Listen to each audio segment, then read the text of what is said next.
connecting two Macs, two MacBooks, old ones, Midi from one Mac to the other, and then into the desired applications.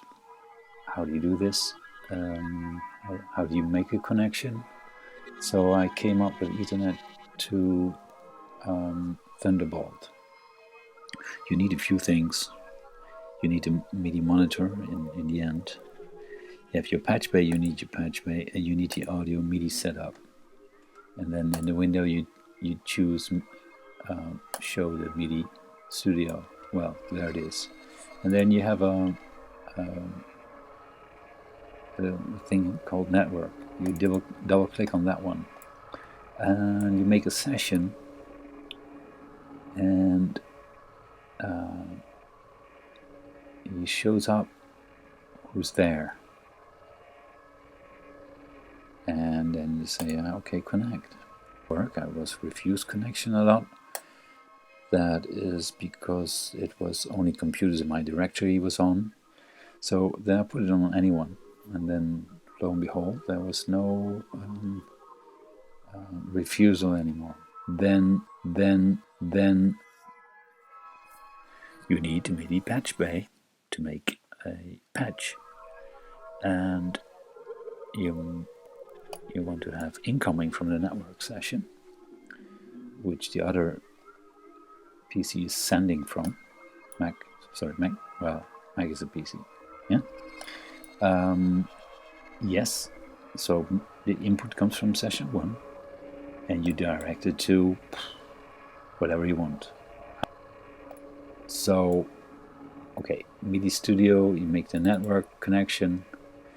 You make the PatchBay. You make a patch to choose input output. Then you open up the MidiMonitor, and you're going to see MIDI sources. Yes, session 1. So on the other Mac, I got a little program, and it's sending out MIDI. And yes, you can see here in the MidiMonitor there is.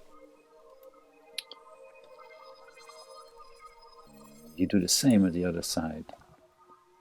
So here we have the reverse situation.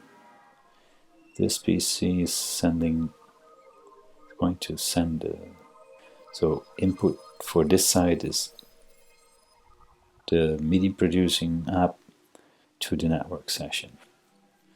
And here it is. I got some objects here, some cursors with some MIDI signals, CCs, whatever. So on the other Mac, and it's sending out MIDI, and yes, you can see here in the MidiMonitor, the controller is where the signal is coming into, and here you can view what's going on. Now I'm gonna see what's going to happen. All the MIDI is on the other machine, and that is being routed via this Ethernet to Thunderbolt cable. I just made a little clip about how to set up that setting. Well, the ultimate purpose of this exercise would be to free some extra CPU from one machine. So one application less running. And here's the Geosonix coming in. I made a doubling of what I've done there. First I was only the Rainer, the GG, sorry, and then I doubled everything for the KK as well. And then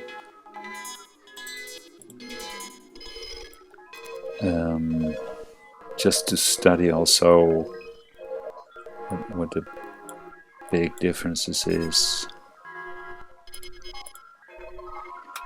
Yeah, that's interesting too.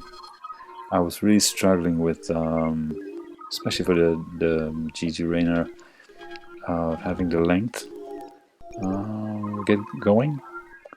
And then after a while, so I just discovered if I reload the sample, then he'll be fine. He'll comply to whatever it is you want to make him do.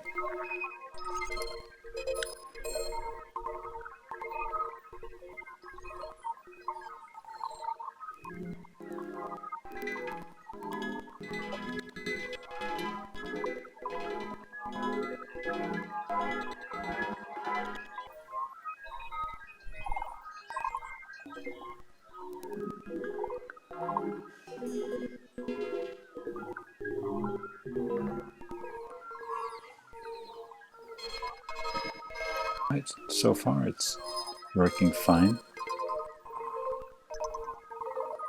There's a lot of stuff coming over the cable.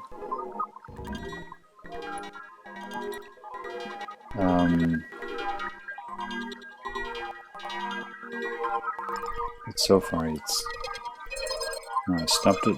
Let's see how long it takes. About 2 or 3 seconds.